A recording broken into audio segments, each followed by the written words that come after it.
Aí tem essa questão do Gabigol, né? Que a gente veio falando aqui nos últimos dias, e ontem o Abel falou sobre isso pela primeira vez publicamente, desde que o interesse do Palmeiras pelo jogador veio à tona. Vamos escutar o que ele falou? Ela sabe aquilo que eu penso, mas eu também já vos disse aqui e vou ser coerente com aquilo que eu tenho feito aqui. Eu não falo de jogadores de outros clubes. Esse é um problema que não é meu.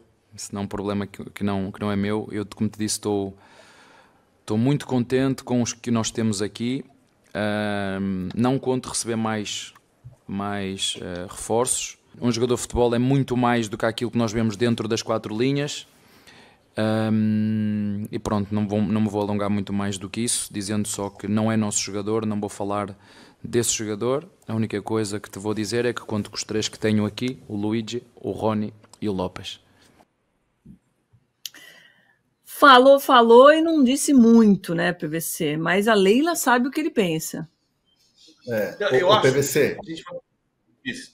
Assim, ó, diga que quer Gabigol sem dizer que quer Gabigol. Foi a resposta do Abel. Mas eu acho que tem algumas coisas de entrelinha aí também, Hernan, porque quando ele fala, aí eu vou interpretar, tá certo? Tá claro que ele quer o Gabigol. E ele quer o Gabigol por uma coisa que no passado o Vanderlei fazia muito, né? O Vanderlei Luxemburgo, com quem o Abel se encontrou na semana passada, e não tem a ver a coincidência do encontro com a coincidência do pensamento, mas pode passar por aí. O Vanderlei Luxemburgo tinha uma coisa que era a seguinte: eu vou contratar o fulano porque o fulano jogando comigo, ele me ajuda e não ajuda o meu adversário. Então o Gabigol passa muito por aí. Se o Palmeiras contrata o Gabigol não faz gol pelo Flamengo no Palmeiras. E vamos lembrar que ele tem muitos gols marcados pelo Flamengo contra o Palmeiras. Ou seja, um ponto, ele não vai jogar contra mim. Ele já me atrapalhou muito, fez gol em Libertadores, por exemplo, né? Diria o Abel Ferreira. E não vai fazer mais gol na Libertadores contra mim, porque você não vai jogar contra mim. Mas por outro lado, tem algumas coisas que, como a gente não fala com a diretoria, não dá para ter certeza absoluta, mas que o Anderson Barros eu escutei que é um voto ponderado, não é um voto contra, mas é assim, ele é o advogado do diabo, ele é o que diz que, olha, não sei se vai ser bom, mas o Abel quer, o Abel gostaria de ter o Gabigol, ponto, parágrafo. Mas o Abel falou isso nos bastidores. O Hernan tem essa informação, né, Hernan? A gente publicou ontem. E eu também tenho essa noção de que ele está dizendo para a Leila, quando ele diz, a Leila sabe o que eu penso, ele não está dizendo, eu disse para a Leila que eu não quero. Não, ele está dizendo para a Leila que ele gostaria de ter. Agora, eu também disse para a Leila que não era para vender o Estevão e o Hendrick, que ela vendeu. Não quer dizer que ela vai contratar. Dentro da diretoria, não é que tem alguém dizendo que é contra. Tem alguém ponderando coisas. O Anderson Barros é o cara que pondera e que pode dizer, olha, não acho que vai ser tão favorável assim. Mas uma coisa que aí eu vou interpretar a frase do Abel de ontem, que a gente acabou de ouvir, quando ele fala, não estou contando com jogadores agora, isto pode significar, eu estou colocando no condicional, que ele não imagina que o Palmeiras vai fazer um investimento agora de pagar a rescisão ao Flamengo. Mas que pode fazer o investimento, mas voltamos para a conversa de ontem. Eu posso fazer o investimento de pagar as luvas para acertar o pré-contrato, assinar o pré-contrato, e ele vai ser jogador do Palmeiras em janeiro. Que é o que eu acho mais lógico. Né? Se o Gabigol vai estar livre no dia 1º de janeiro, e se eu conto agora com o Rony, com o Flaco e com o Luigi, por que é que eu preciso bancar uma rescisão para o Flamengo para que ele jogue o segundo semestre no Palmeiras? Tem um argumento. Para que ele não jogue pelo Flamengo. Mas ele não está jogando. Inclusive está afastado das próximas rodadas para não completar o 7º jogo. E ainda está esperando a confirmação do julgamento do doping, né? Então, tem muitas questões. E é importante a gente citar que assim, não é de agora que o Palmeiras, não é agora que chegou a questão da possibilidade de pré-contrato que o Palmeiras entrou em cena, não, tá? Respeitando sempre muito o que o Palmeiras diz, né? Porque o Palmeiras, quando você consulta algumas pessoas falam que é um absurdo falar que o Palmeiras foi atrás. O próprio Júnior Pedroso falou que o Palmeiras já tinha feito contato. Então, assim, não é problema, é mercado, e o Anderson Barros sabe como é que funciona o mercado.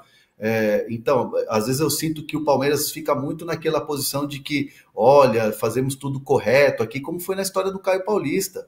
E é normal de mercado, gente. Então, assim, trago aqui para vocês que não é um papo que começou agora, Gabigol no Palmeiras. Só que existem pontos importantes que a gente precisa citar aqui. O Palmeiras não sabe quanto o Flamengo quer pelo Gabigol agora. Aliás, nem o staff do Gabigol sabe o quanto o Flamengo quer para alguém ir lá e contratar o Gabigol agora. Ninguém sabe essa precificação que o Marcos Braz diz. Vai ter que ter uma compensação financeira. Mas quanto? Até agora o Flamengo não passou para o staff do Gabigol quanto vai cobrar pelo Gabigol nesses 6 meses.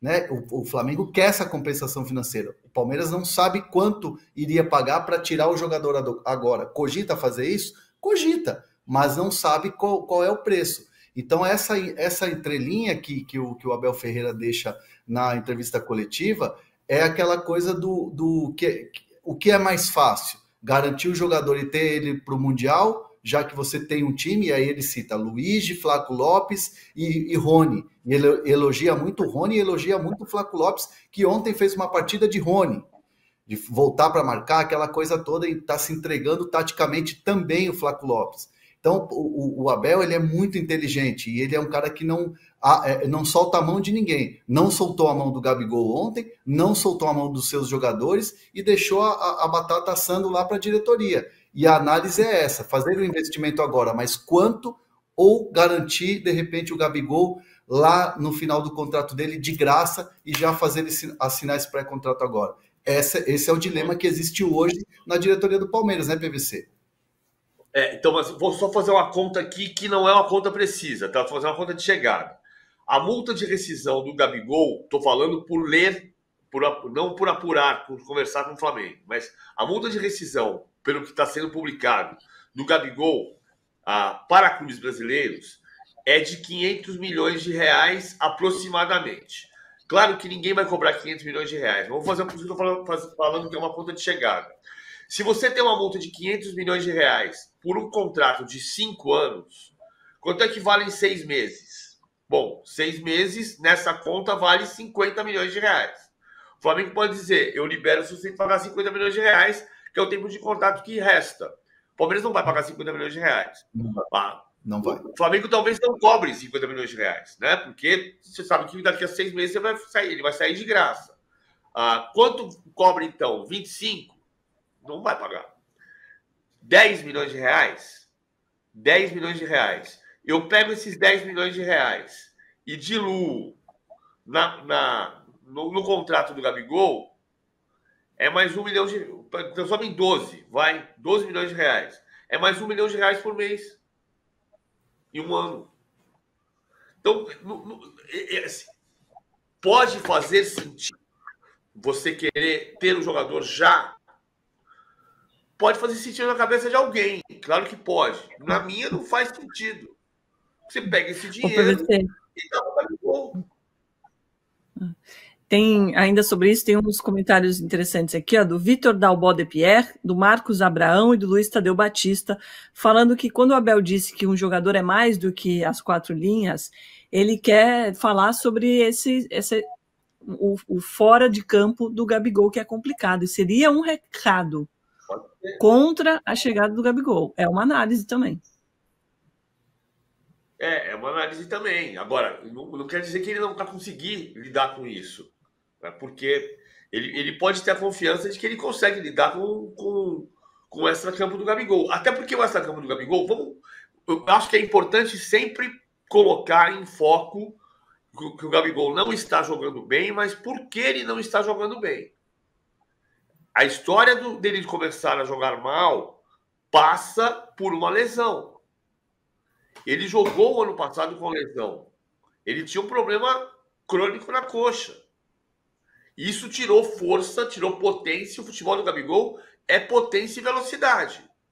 Se você perde parte da sua potência e velocidade, você perde uma sua maior qualidade. Quando, em tese, ele começa a se recuperar fisicamente, passa a haver um problema tático, que é a maneira como o Tite enxerga o jogo dele. E aí vou voltar para a coincidência que eu citei ontem. No dia 23 de outubro do ano passado, o noticiário dizia que o Gabigol estava prestes a renovar o seu contrato por 5 anos. Que é o que o staff do Gabigol reforça, sem citar a data. Houve um momento em que havia um acerto para renovar por 5 temporadas. E as notícias, se você der um Google, você vai ver. Gabigol completará 10 anos no Flamengo, porque ele iria até dezembro de 28. E aí, o Tite estreia no dia 19 de outubro, e a partir de novembro, esse acerto tem um recuo. Ah, mas o Gabigol não está jogando nada. Verdade. Mas o Gabigol jogou. Com todo o impacto do dentro e do fora de campo, o Gabigol jogou muito bem em 19, 20, 21 e 22. Isso aqui ninguém nega. E em 23 ele teve a lesão. E depois chegaram do Tite. O PVC, o Daniel Pamplona pergunta, mas gente, vocês acham que o Gabigol se encaixa bem nesse esquema do Abel? Igual o Endrick. O Endrick jogou como de ponta de lança com o Abel. O Endrick foi ponta de lança com o Abel. O Endrick jogou de centroavante. O Endrick jogou de meia. Tem uma entrevista coletiva recente em que o repórter vira para o Abel e diz assim, hoje que o Flaco Lopes jogou como meia, aí o Abel, quando é chamado a responder, diz, deixa eu só fazer uma correção. Quem jogou como meia hoje foi o Endrick, não foi o Flaco Lopes. Lembra dessa coletiva, Hernan? Lembro. Recentemente. O Endrick já jogou marcando o lateral do São Paulo, que aí na coletiva, depois do Clássico, perguntaram para o Abel por que ele tinha que colocar o Endrick para marcar o Wellington, e ele falou que todo jogador tem que fazer as funções táticas. O Endrick já jogou de centroavante, né? Decidiu o campeonato do ano passado, jogando como centroavante. Mas o Endrick tem posições diferentes em que atuou. O Abel gosta de polivalência e o Gabigol pode fazer funções polivalentes, embora não vá marcar lateral, nem sequer como o Endrick tentou marcar o Wellington. Mas, PVC, vale pagar o salário do Gabigol, sendo ele chegando em janeiro, por exemplo? A gente não sabe como que ele vai chegar jogando. E aí, logo depois, já tem o Mundial. Vai valer a pena esse investimento? Eu aposto, Domi, é uma aposta, que o Gabigol vai voltar a jogar bem. O Gabigol vai fazer 28 anos, no dia 30 de agosto. O Gabigol vai fazer 28 anos. Ele não jogou bem a partir da lesão. Ele não está jogando bem. Ninguém está dizendo que está jogando bem. Mas ele não jogou bem a partir da lesão. Eu aposto que ele vai voltar a jogar bem. Quanto custa isso? 3 milhões de reais? Não pode custar. Mas vamos fazer uma conta aqui. Se ele está livre, porque essa é a conta da mudança da lei do passe a partir da Lei Pelé e na Europa a partir do caso Bosman. Quando o jogador termina o seu contrato, ele é um jogador livre. Não é que ele está com o passe na mão, ele é um trabalhador livre, igual um jornalista que presta serviços ou igual um médico que tem um consultório. Então, quanto é que custa o Gabigol? Bom, a multa de rescisão dele era de 500 milhões de reais. Fiz a conta dos 50 milhões, tá? São 6 meses para ele ficar livre, 50 milhões de reais. Você faz um contrato de 3 anos, você divide 50 milhões de reais, que é o que ele custa, por 36 meses. Isso vai dar 1 milhão e 200 por mês, aproximadamente. Certo? Isso aqui é luvas. Você está comprando o Gabigol por 50 milhões de reais. Só que você está dividindo esse valor em 36 meses. E vai pagar, todo mês você vai pagar 1 milhão e 200 para ele. Isso aqui é a luva. É o que você está custando quando ele paga. Não é nem a luva. Isso aqui, quanto ele custa. Tá? Você daria para o clube e você não vai dar para o clube. Então você vai dar para o jogador. Então você vai dar 1.200.000 por 36 meses, 3 anos de contrato, beleza. Aí você vai negociar o contrato dele. Quanto é que ele ganha? 1,5 milhão de reais por mês. 1,5 milhão mais 1.200.000 já são 2.700.000. Nós estamos falando dos 3 milhões que estão falando. Você pega mais 300 mil reais por mês para dar os 3 milhões. 300 mil por mês.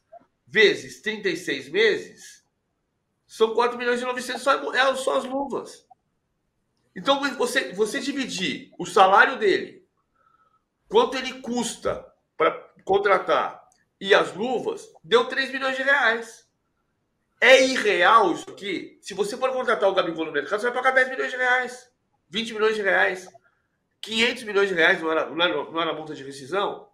Se você não vai pagar isso, você vai pagar para ele. Estou falando a lógica do mercado. Se você disser assim, mas o Gabigol vai jogar mal, aí você vai pegar esse dinheiro e jogar no lixo. Se ele jogar mal, vai jogar no lixo.